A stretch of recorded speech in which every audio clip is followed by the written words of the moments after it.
সরকারি কর্মকর্তা কর্মচারীদের মহার্ঘ ভাতা সর্বোচ্চ 20% প্রদান করা হবে একই মাস থেকে। হ্যালো বন্ধুরা, আশা করি সবাই ভালো আছেন, সুস্থ আছেন। মহার্ঘ ভাতার সর্বশেষ আপডেট খবর নিয়ে আসলাম আজকের ভিডিওতে। ইতিমধ্যে আপনারা সবাই অবগত আছেন যে মহার্ঘ ভাতা সর্বোচ্চ 20% হারে প্রদান করার সিদ্ধান্ত নিয়েছে অন্তর্বর্তী সরকার এবং সেটি একই মাস থেকেই প্রদান করা হবে আপনাদের মূল বেতনের সঙ্গে। তো সেই বিষয়ে একটি প্রতিবেদন প্রকাশ করা হয়েছে।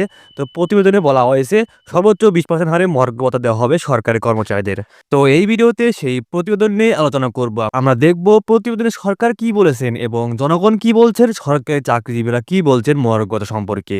তারা কি 20% মহার্ঘ ভাতা মেনে নেবে? তো চলুন কথা না বাড়িয়ে আমরা মূল বিষয়ে কথা বলি। তার আগে বন্ধুদের একটি কথা, আপনারা যারা আমার চ্যানেলটি এখনো সাবস্ক্রাইব করেননি তারা দ্রুত চ্যানেলটি সাবস্ক্রাইব করবেন সকল রকম জব সংক্রান্ত এবং সরকারি বেসরকারি আপডেট তথ্য পেতে। তো বন্ধুরা, আপনারা কিন্তু লক্ষ্য করলেই স্ক্রিনে দেখতে পাচ্ছেন যে সরকারি কর্মচারীদের গ্রেড অনুযায়ী দুই ভাগে ভাগ করে মহার্ঘ ভাতা দেবে সরকার। 14.5 লাখ সরকারি চাকরিজীবীকে মূল বেতনের সর্বনিম্ন 10% থেকে সর্বোচ্চ 20% হারে মহার্ঘ ভাতা দেওয়ার পরিকল্পনা করা হচ্ছে।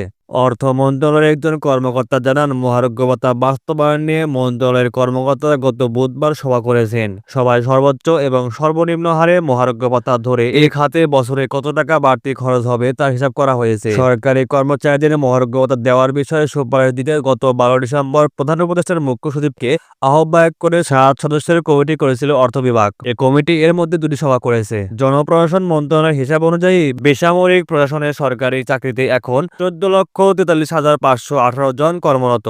এর মধ্যে 1 থেকে দশম গ্রেডে আছে 3,40,744 জন এবং 11 থেকে 20তম গ্রেডে কর্মরত আছেন 11,02,774 জন। সরকারি চাকরিজীবীদের মূল বেতনের ঠিক কত শতাংশ হারে মহার্ঘ ভাতা দেওয়া হবে তা এখনো চূড়ান্ত হয়নি। তবে কমিটির সূত্র জানায় 11 থেকে 20তম গ্রেডের কর্মচারীদের সর্বোচ্চ 20% হারে মহার্ঘ ভাতা দেওয়ার পরিকল্পনা করা হচ্ছে। আর প্রথম থেকে দশম গ্রেডের কর্মচারীদের 10 বা 15% হারে মহার্ঘ ভাতা দেওয়ার আলোচনা হচ্ছে। প্রায় 14.5 লাখ সরকারি কর্মচারীকে 10 থেকে 20% হারে মহার্ঘ ভাতা দিতে বছরে বাড়তি প্রায় 5,000 কোটি টাকা খরচ লাগবে অর্থ বিভাগের। চলতি বছরের 1 জানুয়ারি থেকে এ ভাতা কার্যকর করা হতে পারে।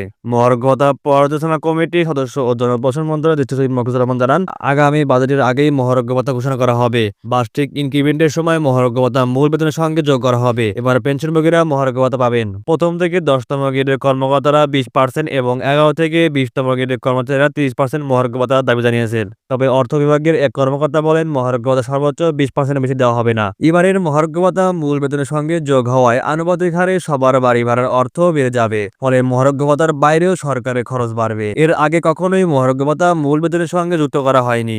অন্তর্বর্তী সরকারের মেয়াদ নির্দিষ্ট না থাকায় তারা পে কমিশনের দিকে না গিয়ে মূল বেতনের সঙ্গে মহার্ঘ ভাতা অন্তর্ভুক্ত করছে বলে জানিয়েছেন।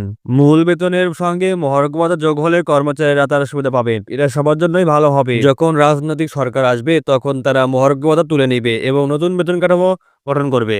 সরকারি কর্মচারীরা এখন 8ম বেতন কাঠামো অনুযায়ী বেতন পান। 2015 সালের 21 জুলাই থেকে বেতন কাঠামো কার্যকর হয়। তার আগে 2009 সালের 21 জুলাই 7ম বেতন কাঠামো ছিল।